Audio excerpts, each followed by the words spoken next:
That's really how I feel sometimes. Listen, just mellow out. Nice calm show.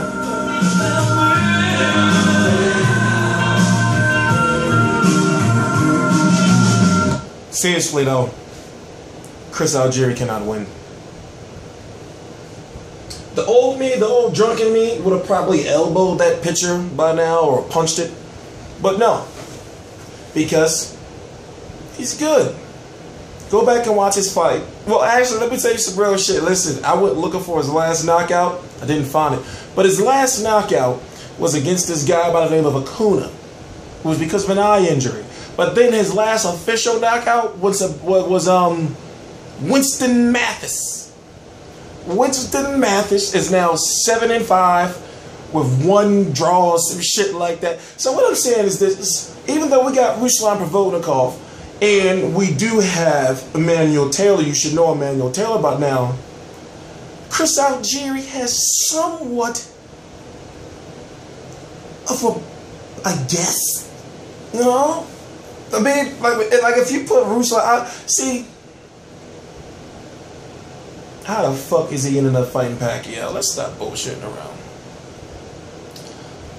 I want to get into the politics, but I said I'm not going to play the blame game. I'm not involving myself in it anymore. My job right now is to use whatever abilities I have to make sure the fight happens.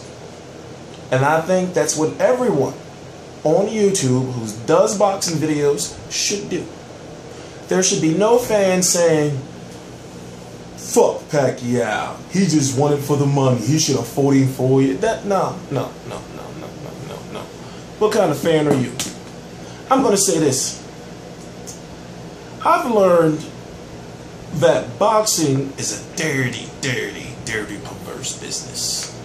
Dirty, perverse business. I'm at a point in time right now in my life where I actually have to toughen up, because you cannot allow people to get over on you. Boxing, you think that you would have you have the governing bodies, WBC, WBO, and all type of stuff like that. But below that are the promoters, and then now you got Al Heyman, who's in between a promoter and a manager. He's an advisor, but he's more powerful than them both. You know, you got to think when you look at that skinny old man with his scraggly hair and his razor phone and his Men's Warehouse suits, you know, rocking, you know, like with that bread, that he's probably a billionaire, and I'm dead. He's probably a billionaire. But what I'm saying is that we see him, you know, in the limited photos or whatever we see him in, but inside his head is a genius. For him to sign up these fighters the way he does, and he puts them in a situation that's like, well, you're getting paid, about to kill when you fight. You know, I got this. So when conversations come up about why Manny Pacquiao was fighting Chris Algieri, you're making excuses. I think to myself, okay, well, who was going to fight? Mike Alvarado, Brandon Rios 2, Timothy Bradley 3, Marquez 5. He didn't want none, no more piss. You know, I don't let him come in the arena with that piss. Who else? They're talking about Jesse Vargas, Terrence Crawford, because you can't make a fight with a Manny Pacquiao versus a Danny Garcia before you make a Manny Pacquiao versus Floyd Mayweather, because then it would eliminate the promoter and the network beef. So it would drop it down to just the fighters. Like, do you want to fight him or not? There's nothing in the way. The promoters talk. Al Heyman and Top Rank, they're working together. They have a working relationship. So what I'm saying is, there's a very interesting interview with Bob Arum. I'm going to put the interview down below, the link to show you just the big heart I have. It's by Karceno. It's an interview with Bob Arum. Bob Arum goes on to talk about that tweet that Stephen Espinoza sent out last week about the 35%, you know, back end pay-per-view, and then what, the 40 million up front. He said that Espinoza, because I don't want to get frustrated, he said that Espinoza is not supposed to say anything about it. But if you got Espinoza, and then you got Bob Arum, and then you got Manny Pacquiao, courtesy of the Boxing Voice, and you got Sam Watson, courtesy of IFL, and you got Roger Mayweather and Floyd Sr. If you got all of these people saying that, and go look up the interviews, all you gotta do realistically, this is YouTube, grow the fuck up. All you gotta do is Roger Mayweather says Pacquiao on. Watson says Pacquiao on or a fish. You know, just learn how to search shit. It's all out there. So what I'm saying to you is, people say, man, you know, why didn't they just take the first deal? You know, oh look, they turning down that $40 million again. They turning in that 35%. He know he needed it. Listen,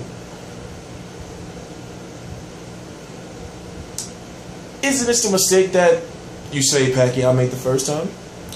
That he just turned down the deal completely, even though, in my opinion, him as a as the property of a promoter, as asset, as our Heyman fighters are to him, for him to go and talk to somebody and say, listen, I'll take this. Okay, so what if Pacquiao would have took that $40 million and then went back to Bob Graham like, look, I took the fight, you know, like, without you, and I ain't talked to my manager, no, like, what? It doesn't make no sense. It doesn't make any logical sense. That's not how business is done. And it was hinted at, it was talked about before. I'm sorry, I'm fucking chapstick, my bad, I'm being rude. It was hinted at before that they just need to sit down at the table and do it the right way. You know, Floyd can't just be calling nobody up just because he ran his homie. He's like, I'm gonna call this chump right now. You take this for you can't. Nah, it's not. Nah. So now, allegedly, it's that $40 million out there plus that 35%. I did a video on it earlier this week. Steven Espinoza is not a promoter. Steven Espinoza is not a promoter. Steven Espinoza is not a promoter. Steven Espinoza is not a reporter. Promoter. You know why? It's because he works for Showtime. When he has those board meetings, you know, like when he has to sit down with the guys, you know, from the different sections of what they do at Showtime. So, for example, you probably got the people, you know, who produce the Showtime shows. Then you got him represent Showtime Sports. Then you got some freak representing the Showtime late night stuff. You know? So, what I'm saying is, you got shareholders, stakeholders, you know, CEOs, whatever you want to call them. Just imagine the people above the promoters and above Steven Espinoza. Do you think they give a fuck about if he go in there and say, well, listen, Mayweather called him up and he turned down the $40 million? They're gonna be like, make the fucking fight happen. We don't give a fuck about that shit. Like you really gotta understand what I'm saying. You think those corporate fat cats, you think those people at CBS, you know, all in them suits and everything, you think they give a fuck about what's going on? They want the fight to happen. That is Steven Espinoza's job to make it happen. People are saying that he's drunk tweeting. Trust me, I've been there. You know, he's drunk, like, man, fuck that. I'm sick of people talking that shit on Twitter. Because he be getting slaughtered on Twitter. When it comes to boxing, he has it tough on Twitter. He's got it tough. People just be saying what they want, but the thing is, he active. So he picks and chooses what he responds to. And you can tell he be mad. But long story short, it's his job to make the fight happen, yes. But it's like, wait a minute. Whose side offered offered Manny Pacquiao $40 million? You're like, are you money team, Steven Espinoza? Are you the new CEO of Mayweather Promotions? Mayweather Promotions is not even fully together yet. We don't even know what's going on. Where's your CEO? Quote unquote Roger Mayweather. Fuck is a CEO? He didn't even know what the CEO. So you chilling like little LB all around and everything. You don't even know what his job title is. He's supposed to be the most important man and, you know, below Mayweather. It just doesn't make sense. So I guess Jay Leon Love, the new CEO, I guess, you know, or probably Bat Medina. The CEO. Anyway, listen. This poor guy right here, you know, he's stuck all in the middle of it. And Chris Algieri is good. I was just watching Provodnikov versus Algieri, then Emmanuel Taylor versus Algieri. Like I said, if you can find Winston Mathis versus Chris Algieri, that was his last like knockout as far as I think it was like in round 3. That was in, I believe, 2012, something like that. Long story short, Chris Algieri was a kickboxer. Chris Algieri is a nutritionist by trade, outside of boxing. Remember, he's sleeping in his basement, his mama's basement, next to, somebody said, a water heater. You know, he's got a bathroom right there. And realistically, that's not good for the sport. You know, I see why he only had one episode of 24/7. Like, you know, he can't, you know, they can't talk about the life of Chris Algieri when he's waking up and his pop coming in like, oh, don't forget to take the trash out. You know, and you seeing Chris Algieri's in there eating his toast. You know, he got to sneak bitches in the basement. I'm sorry I say the bitches, but he got to sneak the girls down to the basement. You know, but anyway, they say, like, aren't you a world champion boxer? Like, where your stuff at? Anyway, listen. He's just in the way, and he's a very good boxer. He's a very good fundamental boxer. He has so much to offer as far as punch variety. In round number 2, he hit Provodnikov with this crazy two-piece uppercut combination. Hitting with the, what was it? It was the right and then the left. But the way he did it, you know, he's fluid. He's sharp. His boxing a bit, like, watching him box, it looks good. It's nice. It's pleasing to the eyes. You know, when you're seeing him, you look like, oh, this is the sweet science. Even though when Provodnikov was knocking him around the ring every now and then, go back and watch the fight, and we got to understand that, well, Ruslan Provodnikov is not Manny Pacquiao. So we're going to have to see if he can be something we have never seen before. Manny Pacquiao's got the head movement, which Provodnikov didn't have. Provodnikov was just kept, he was literally like Bane, just walking toward him. You know, Chris Algieri doing all this, you know, and like all out. Listen, Pacquiao has a lot on the line, a lot of money, but as far as a legacy, this can be the man that finally slams the door shut on Mayweather versus Pacquiao. This guy, look at him. People say, like, why do you got him hanging on your wall? Because I want you to look at his face. He could be the reason that it be over and we get some shit like Mayweather Algieri. Mayweather would love it. Of course, Chris Algieri be a superstar if he beats Pacquiao. But if Manny Pacquiao has, and you got to go listen to the media call on my page, on my channel. Go right down below, listen to the media call. He's got his aggressiveness back. That's what he said last year during, I forgot what it was. It was an interview before he fought Timothy Bradley in the second fight. He said he had to get back his aggressiveness. It starts with an E. So I thought to myself, oh, okay. So that's the next vowel above A. I get you. So he wants to go above aggressiveness. So I say, okay, all right, aggressiveness. I understand the aggressiveness. And he showed that he still got his aggressiveness back. But now it seems as though in the media call he was talking about something called the hungerness. Now I thought, wait a minute, sound like a word. I know hungrier, hungriest. No, all that. No, but I gotta look it up and I say hungerness. I say, oh, okay, it's not a word. Okay, so I say, well, maybe he wants to go and transcend words. Maybe he wants to be above the words. So, you know, he wants to say, you know what? I want to show you another level. A level be like below starvation, below, you know, what is it when you go into cardiac arrest? It's the hungerness. That's how hungry you are to win, I guess. I don't know. But to have a guy like this, it's scary because he has the skill set. He can move. Defensively, I would give him a B+. He's got the long jab. That's efficient. It's efficient. If you don't know what that means he lands at a relatively high connect percentage. It's stiff, it's precise. The guy is on his way to being a doctor. Dr. Chris Algieri, and guess what? I think he's got like 2 years left. He's very smart. So he knows he's not going in there to knock out no Manny Pacquiao. He's training himself right now to go all 12 rounds and to hope that Manny Pacquiao doesn't have the hungerness. And hoping that he damn sure doesn't have that aggressiveness. Because if Pacquiao comes out like he should, the way Danny Garcia came out against Rod Salk, and I'm not saying, you know, Rod Salk had a big win this weekend too.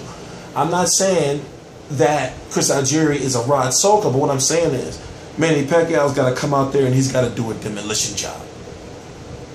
He's got to break this guy's face. Ruslan fucked his shit up. Y'all don't forget. But he's got to go out there and he's got to break him in half. He's got to make Chris Algieri look just like, what, the last 9, 10 Manny Pacquiao opponents? All fucked up. Look at Manny Pacquiao opponents and look at their faces. Look at their faces. He puts you in sunglasses for a few weeks. So, God bless you, Chris Algieri. Because he's been really selling the fight. As far as being this rocky American dream, you know, like eat your vitamins, say your prayers, squeaky clean, you know, he's very smart. He just never shies away from the camera. He just gets up there and just start talking shit like, well, you know, I'm gonna go out there and I'm gonna use my stamina, and I think that's gonna overwhelm him. And he's like, what the fuck, Chris Algieri? You know, and he sold himself so much that the people who were so disappointed, like, oh, he's fighting Chris Algieri, now they're saying, yo, Chris Algieri might beat him. You see how marketing works? Now, it was a special called HBO Under the Lights with Max Kellerman, Virgil Hunter, and Timothy Bradley. The question came up of, does Chris Algieri deserve it? Now, if you think about the fact of, okay, well, Ruslan Pavlovnikov, the fact that he defeated him, and we all know, let's face it, Ruslan Pavlovnikov could not fight Pacquiao. Freddie Roach basically condemned it. Even though you got Marvin Somodio, who travels with Ruslan Pavlovnikov, if Freddie Roach is out with Pacquiao, whatever the case. If you don't know who Marvin Somodio is, then you're out of the loop. But Freddie Roach just did not want it. You're going to train your fighter to fight your other fighter. So it would have put Pavlovnikov in a situation where he would have to leave his trainer. And right now, that's very, very premature. So it was only a certain amount of people that Pacquiao could have fought. Like I addressed earlier in the video. I'm not going to go through the list again. But you can't talk about like, well, Adrian Broner said he won him. Al Haymon fighter. You can't be like, oh, Amir Khan said he would love to fight him. Amir Khan said he reached out. I read the supposed alleged Al Haymon contract. Amir Khan ain't reach out shit. Because he can't. So, that was bullshit. And he knows all about the politics and everything. Robert Guerrero wanted Manny Pacquiao. He was like, fuck this golden boy shit, I'm out. There's a lot that people really just don't know. And they just think, why am I keep fucking with shit? And they really don't even understand like how boxing really works. And I'm learning each day. And I'm not the type of guy that I'm going to be posting interviews with this person, that person, this person, that person. I have so much access to people now that you wouldn't even believe. So what I do is, yes, I talk to people, I communicate, and I let them know right from the beginning. I'd be like, well, I'm not trying to interview you, right now. I'm just trying to talk to you, feel lay of the land, stuff like that. And then, I say, well, if we talk again later on, if I call you up again later on, can I get an interview, such and such, such. She says, oh, yeah. So I just want to I let people know, basically, before I start running my mouth as far as, getting the interview, I talked to him for a nice period of time first. I did it with Hank Lundy at the fight. So I was talking to him, I was like, listen, and I told him some real shit. Fucking phone ringing. I said, fuck it. TstreeT controversy live.